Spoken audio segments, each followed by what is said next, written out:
ধুকপুক করতে করতে করিডোরের অন্ধকার থেকে বের হওয়ার চেষ্টা করল। বাইরে মেঘে ঢেকে থাকা চাঁদের আলোয় কলেজ প্রাঙ্গণটা অদ্ভুত ভয়ঙ্কর লাগছিল। বাতাসে ভেসে আসছিল ভেজা মাটির গন্ধ, কিন্তু তার সঙ্গে যেন মিশেছিল অজানা এক আতঙ্ক। হঠাৎ পেছনে পায়ের শব্দ। কেউ ধীরে ধীরে এগিয়ে আসছে। অহনা ভয়ে কাঁপতে কাঁপতে বলল, কে? কে ওখানে? কোনো উত্তর নেই, শুধু পায়ের শব্দ কাছে আসছে। সে দৌড়ে লাইব্রেরির দিকে ছুটল। দরজা ঠেলে ভেতরে ঢুকেই দেখল টেবিলের উপর ছড়িয়ে আছে কিছু পুরনো ফাইল, আর তার উপরে লাল কালিতে লেখা, তুমি যদি বাঁচতে চাও সত্যিটা কাউকে বলো না গি। অহনা ফাইলগুলো উল্টে দেখতে গিয়েই বুঝল এগুলো কলেজের পুরনো রেকর্ড। আর একটাই স্পষ্ট ছবি, অনন্ত স্যারের সঙ্গে এক মেয়ে দাঁড়িয়ে আছে, যার চেহারা একেবারে অহনার মতো। তখনই হঠাৎ আলো নিভে গেল। দরজা ধীরে ধীরে বন্ধ হয়ে গেল ভেতর থেকে। অন্ধকারে কণ্ঠস্বর, তুমি আমাদের খুঁজে পেয়েছ, এখন তুমি বেরোতে পারবে না গি। অহনা চিৎকার করতেই ফাইলের ভেতর থেকে উড়ে এল একটা ছোট্ট কাগজ। আজ রাতেই সব শেষ হবে। অহনা সিঁড়ি দিয়ে উপরে উঠছিল ক্লাসরুমের দিকে। হঠাৎ মনে হল কে যেন পিছন থেকে তার ওড়না হালকা টান দিল। চমকে পেছনে তাকাতেই অবাক হয়ে গেল অহনা। দাঁড়িয়ে আছে অনন্ত স্যার, কলেজের সবচেয়ে রাগী এবং স্টাইলিশ শিক্ষক। অনন্ত স্যার গম্ভীর মুখে বললেন, অহনা, এত দেরি করে আসছ কেন? ক্লাস শুরু হয়ে গেছে গু। অহনা কাপা গলায় বলল, স্যার, আমি ট্রাফিকে আটকে গিয়েছিলাম গ। কিছু না বলে স্যার অহনাকে ইশারায় একটি ফাঁকা ক্লাসে নিয়ে গেলেন। অহনার বুক ধুকপুক করছে, শাস্তি পেতে হবে বুঝতে পারছে। অনন্ত স্যার কিছুক্ষণ চুপ করে দাঁড়িয়ে রইলেন, তারপর গম্ভীর গলায় বললেন, তুমি জানো আমি দেরি একদম পছন্দ করি না, কিন্তু একটা জিনিস খেয়াল করেছি, তুমি পড়াশোনায় খারাপ নও, তবুও অঙ্কে ভুল করছ। কি হয়েছে? কোনো সমস্যা? অহনা মাথা নিচু করে বলল, স্যার, বাসার অবস্থা ভালো না, পড়ার সময় পাইনি গে। অনন্ত স্যার কিছুক্ষণ তাকিয়ে রইলেন, তারপর হালকা গলায় বললেন, তোমাকে সাহায্য করব, কিন্তু শর্ত হলো তুমি প্রতিদিন বাড়ির কাজ ঠিকমতো করবে। এখন ক্লাসে যাও। অহনা স্বস্তির নিঃশ্বাস ফেল, কিন্তু তার মনটা অস্থির হয়ে রইল। স্যার হঠাৎ এত কঠোর থেকে নরম হয়ে গেলেন কেন? এর পেছনে কি কোনো রহস্য আছে? ক্লাসে গিয়ে অহনা দেখে স্যার দূর থেকে মুচকি হাসছেন, অথচ এই স্যারের হাসি খুব কম দেখা যায়। অহনার মনে কেবল একটি প্রশ্ন, স্যার আমার প্রতি এত নজর দিচ্ছেন কেন? এর পিছনে কি কারণ লুকিয়ে আছে? 3 দিন ধরে অহনা কলেজে যায়নি। হাত পায়ের ব্যথা একদিকে আর মন খারাপ অন্যদিকে। মনে হচ্ছিল, স্যার আমাকে এত কড়া শাস্তি দিলেন কেন?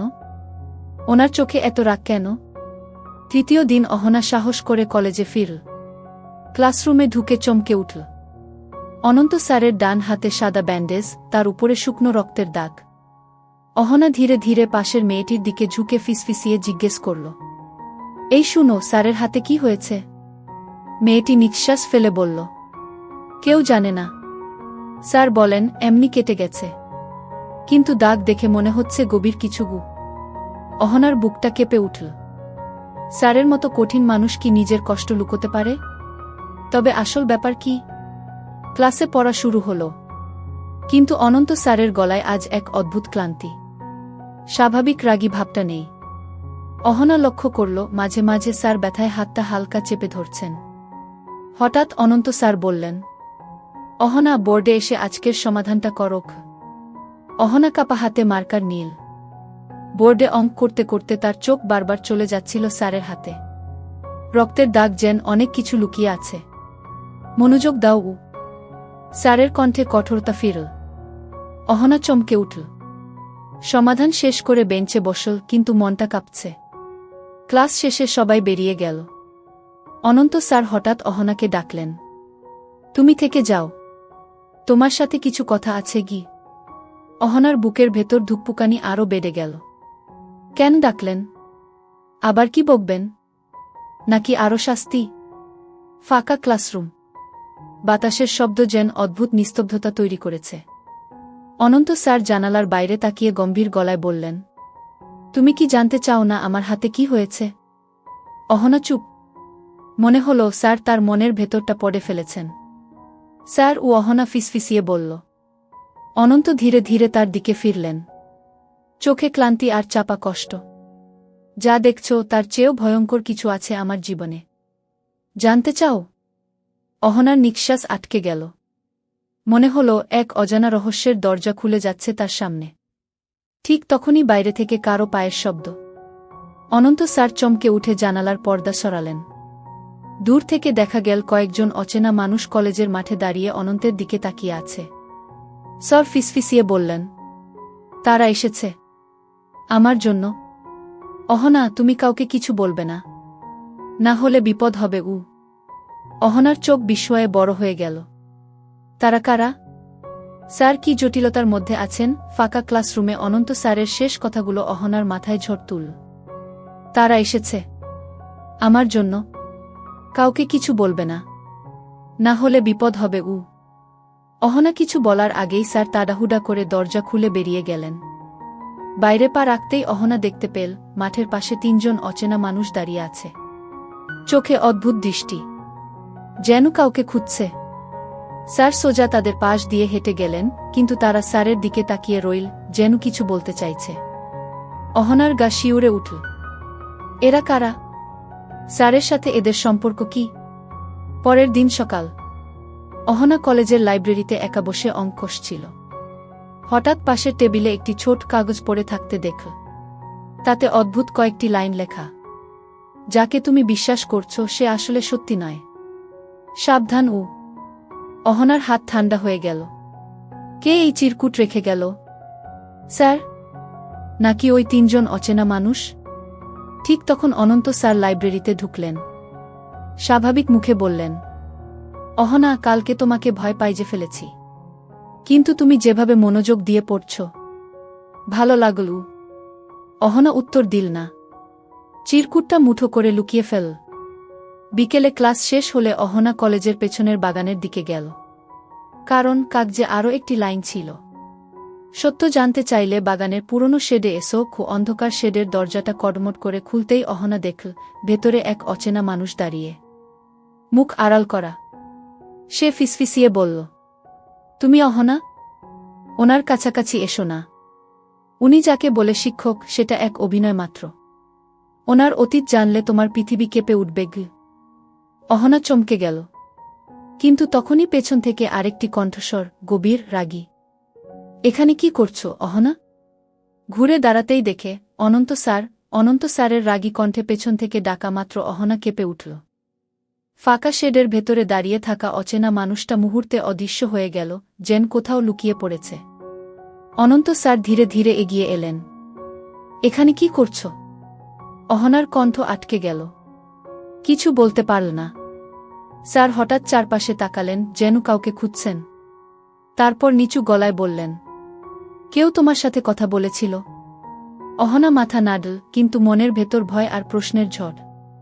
স্যার কি সব জানেন? নাকি তিনি এই রহস্যের মূল চরিত্র?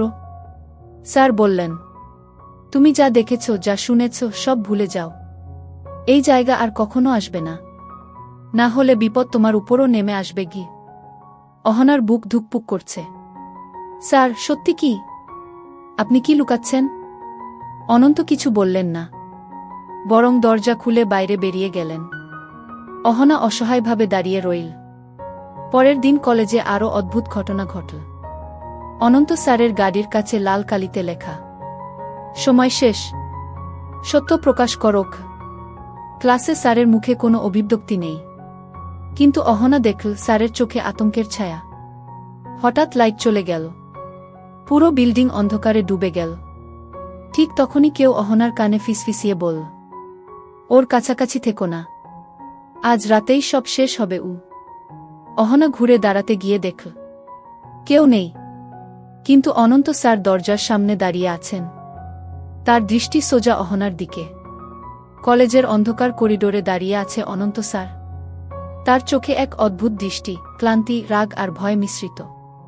অহনা থরথর করে কেঁপে উঠল। স্যার! লাইট চলে যাওয়ার পর কেউ আমার কানে কিছু বলল। কে ছিল সে? অনন্ত গম্ভীর গলায় বললেন, তুমি কিছু শুননি? কেউ কিছু বলেনি। যা দেখছ সব ভুল। কিন্তু অহনার মনে হল স্যার জেন নিজেকেই বোঝাচ্ছেন। ঠিক তখনই করিডোরের দূরে হঠাৎ ঝলসে উঠল একটি আলো। কেউ একজন হাতে ছোট্ট একটি টর্চ নিয়ে ইশারা করছে। অহনা ভয়ে জমে গেল। স্যার এক পা এগিয়ে বললেন, অহনা, তুমি ক্লাসরুমে ফিরে যাও। আজকের রাতটা শান্ত থাকুক। কিছু জানার চেষ্টা করো না আগে। অহনা সাহস করে বলল, কিন্তু স্যার, আমি কেন বারবার টার্গেট হচ্ছি? কারা ওরা? অনন্ত গভীর নিঃশ্বাস ফেলে বললেন, কারণ তুমি ভুল সময়ে ভুল জায়গায় ছিলে। হঠাৎ টর্চের আলোটা নিভে গেল। সবকিছু আবার অন্ধকারে ডুবে গেল। মুহূর্তের মধ্যে স্যারও কোথায় জেন মিলিয়ে গেলেন। অহনা একা দাঁড়িয়ে রইল। কিন্তু মনে হলো কেউ পেছন থেকে তাকিয়ে আছে। তারপর শোনা গেল ধীর, শীতল কণ্ঠস্বর, আগামীকাল সব জানা যাবে। কিন্তু তার আগে কেউ মরবে। অহনার বুক কেঁপে উঠল। কে মরবে? স্যার? নাকি সে নিজে? অহনা বুক ধুকপুক করতে করতে করিডোরের অন্ধকার থেকে বের হওয়ার চেষ্টা করল। বাইরে মেঘে ঢেকে থাকা চাঁদের আলোয় কলেজ প্রাঙ্গণটা অদ্ভুত ভয়ঙ্কর লাগছিল। বাতাসে ভেসে আসছিল ভেজা মাটির গন্ধ, কিন্তু তার সঙ্গে যেন মিশেছিল অজানা এক আতঙ্ক। হঠাৎ পেছনে পায়ের শব্দ। কেউ ধীরে ধীরে এগিয়ে আসছে। অহনা ভয়ে কাঁপতে কাঁপতে বলল, কে? কে ওখানে? কোনো উত্তর নেই, শুধু পায়ের শব্দ কাছে আসছে। সে দৌড়ে লাইব্রেরির দিকে ছুটল। দরজা ঠেলে ভেতরে ঢুকেই দেখল টেবিলের উপর ছড়িয়ে আছে কিছু পুরনো ফাইল, আর তার উপরে লাল কালিতে লেখা, তুমি যদি বাঁচতে চাও, সত্যিটা কাউকে বলো না গি। অহনা ফাইলগুলো উল্টে দেখতে গিয়েই বুঝল এগুলো কলেজের পুরনো রেকর্ড। আর একটাই স্পষ্ট ছবি, অনন্ত স্যারের সঙ্গে এক মেয়ে দাঁড়িয়ে আছে, যার চেহারা একেবারে অহনার মতো। তখনই হঠাৎ আলো নিভে গেল। দরজা ধীরে ধীরে বন্ধ হয়ে গেল ভেতর থেকে। অন্ধকারে কণ্ঠস্বর, তুমি আমাদের খুঁজে পেয়েছ, এখন তুমি বেরোতে পারবে না গি।